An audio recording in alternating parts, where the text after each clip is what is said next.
If एक mod के terms में आपको कुछ z1 z2 z का एक्सप्रेशन है इक्वल्स टू k, अब k की अलग अलग वैल्यूज के लिए हमको देखना है कि ये किस लोकस को रिप्रेजेंट करे।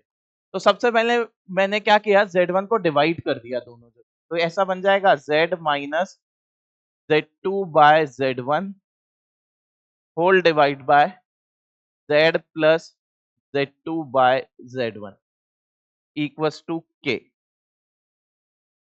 मान लीजिए z2 बाय z1 को कुछ नया कॉम्प्लेक्स नंबर w लिख दिया हमने, तो ये ऐसा बन रहा है क्या,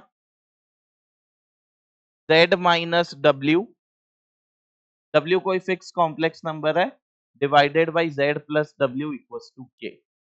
आप देखो k की डिफरेंट डिफरेंट पॉसिबल वैल्यूज के लिए क्या होगा। मैं सबसे पहले कंसीडर कर रहा हूं k अगर जीरो हो गया, k अगर जीरो हो गया तो ये mod of z plus w zero, यानी mod of z minus w zero है, तो z की वैल्यू क्या आ जाएगी w, यानी वो एक सिंगल पॉइंट को रिप्रेजेंट करेगा क्या, तो हम क्या बोल सकते हैं पॉइंट सर्कल एक तरीके से। k जीरो तो लोकस क्या होगा, locus will be a point circle, या फिर हम बोल दे केवल पॉइंट हो जाएगा, ठीक है।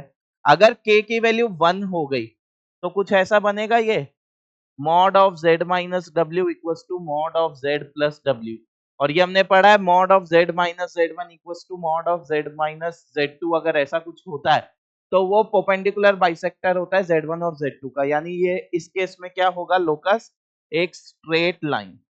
इसके अलावा k अगर कुछ भी हो, मैं ऑब्वियस बात है पॉजिटिव क्वांटिटी की बात कर रहा हूं क्योंकि मॉड नेगेटिव नहीं हो सकता, तो k 0 और 1 के अलावा कुछ भी होगा तो लोकस क्या हो जाएगा आपका सर्कल, सॉरी, k को अगर हम 0 और 1 नहीं ले रहे हैं तो लोकस क्या बनेगा, locus will be a circle.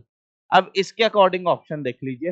पहले ऑप्शन में बोला k 1 अगर नहीं है तो स्ट्रेट लाइन, ये तो गलत है, k 1 पर ही स्ट्रेट लाइन बन रहा है।